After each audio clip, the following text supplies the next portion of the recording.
বিভিন্ন ধরনের অবৈধ স্থাপনা নির্মাণ করা হয়েছে, যত্রতত্র গাড়ি ট্রান্সপোর্ট গণপরিবহন এগুলো পার্কিং করা হচ্ছে। তো আমরা সেইখানে শৃঙ্খলা ফিরিয়ে আনতে চাই। এখানকার সাধারণ জনগণ, ভোটাররা, ভবন মালিকরা, এখানকার যারা ব্যবসায়ীরা, বিভিন্ন শ্রেণী পেশার মানুষ, ওনারা ব্যাপক উৎসাহ উদ্দীপনা নিয়ে আমাদের যে প্রচার অভিযান সেখানে তারা অংশগ্রহণ করেছেন।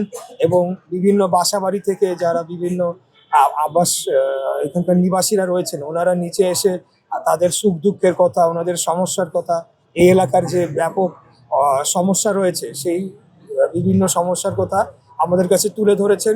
এবং ওনারা সবাই যে কথাটি আমাদেরকে বলেছেন যে ওনারা এবার ধানের শীষেই আমাদেরকে ভোটটা দিবেন, এবং ওনারা চান যে তাদের সমস্যাগুলো আমরা শুনি এবং আগামী দিনে আমরা যদি সরকার গঠন করতে পারি তাহলে যাতে আমরা ওনাদের এই সমস্যাগুলো নিরসনে জোরালো আমাদের বর্তমানে যে কয়েকটি মেজর সমস্যা রয়েছে তার মধ্যে যানজট অন্যতম। এর পাশাপাশি এখানে গ্যাসের যে তীব্র সংকট দেখা দিয়েছে, তার কারণে আমাদের এখানকার আবাসীরা ওনারা অত্যন্ত ভোগান্তিতে রয়েছেন। ওনাদের দৈনন্দিন জীবনযাত্রা নির্বাহ করা কঠিন হয়ে পড়েছে। এর পাশাপাশি এই 34 নম্বর ওয়ার্ড আজকে যেখানে অবস্থান করছি, এখানে জলাবদ্ধতা একটা বিশাল সমস্যা। এবং বর্ষা মৌসুমে আমরা যখন এখানে আসি আমরা দেখতে পাই এখানে অত্যন্ত সরু রাস্তা রয়েছে, ড্রেনেজগুলো সব জায়গায় ঠিক মতো নির্মাণ করা হয়নি অথবা সেগুলো খোলা অবস্থা রয়েছে। তো সেখানে বৃষ্টির পানি এবং আপনার ময়লা পানি মিশে একেবারে পরিবেশটা বসবাসের অযোগ্য হয়ে পড়ে। তো আমরা আগামী বর্ষার মৌসুম যেহেতু আসছে, তার আগে যতটা সম্ভব ড্রেনেজগুলো আমরা উন্মুক্ত করে এবং কিছুটা আমরা যদি সেখানে নির্মাণ কাজ করতে পারি, করে যাতে কিছুটা সচল করা যায় সেই চেষ্টাটা থাকবে। এবং এর পাশাপাশি যে যানজটের কারণে অনেকগুলো রয়েছে, তার মধ্যে অন্যতম হচ্ছে গণপরিবহনে বিশৃঙ্খলা। বিভিন্ন বড় সড়কগুলায় সেখানে কোথাও কোথাও আমরা দেখেছি 50, 60, 70% পর্যন্ত রাস্তার উপরে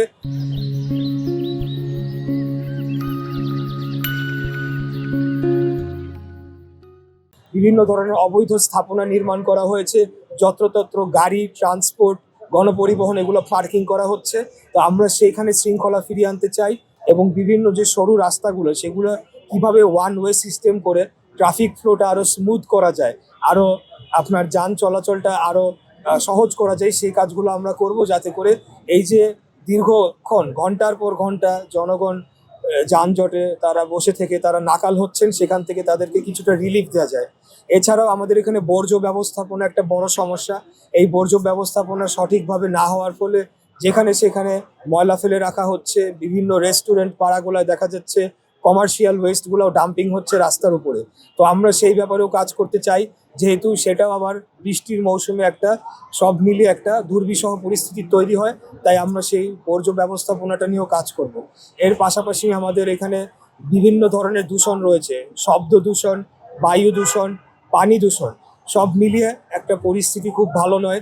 এবং রাস্তাঘাটের ঠিক মতো রক্ষণাবেক্ষণ না হওয়ার ফলে দীর্ঘদিন যাবৎ এগুলা ভেঙে চুরে কোনো কোনো জায়গায় অনেক বড় খানাখন্দ হয়ে পড়েছে, সেখানে হাঁটাচলা করা যায় না, সেখানে গাড়ি ঘোড়া চলে না। তো এই বিষয়গুলো নিয়ে আমরা ইনিশিয়ালি একটা রিলিফ দিতে চাই।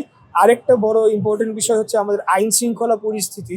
সেটিকে 5ই আগস্টের পর, গণঅভ্যুত্থানের পর যেই সরকারই এসেছে, সম্পূর্ণভাবে আইন শৃঙ্খলা পরিস্থিতি নিয়ন্ত্রণ না করতে পারার ফলে এখনো কিন্তু এখানকার পরিবেশটা অনেকটা অনিরাপদ হয়ে রয়েছে। এবং এখানকার যারা বাসিন্দারা, বিশেষ করে নারীরা এবং শিশুদের জন্য রাস্তাঘাটে চলাফেরা করা এবং দিনের যে কোনো সময় চলাফেরা করা অসম্ভব প্রায় হয়ে পড়েছে। তো আমরা এখানকার আইন শৃঙ্খলা পরিস্থিতিটাও পাশাপাশি অগ্রাধিকার ভিত্তিতে উন্নত করার জন্য আগামী দিনে যদি ঢাকা 6-এর জনগণ এবং সারা দেশের জনগণ আমাদেরকে ভোট দিয়ে নির্বাচিত করে আমরা সরকার গঠন করতে পারলে এই সমস্যাগুলো নিরসনে আমরা জোরালো ভূমিকা রাখবো।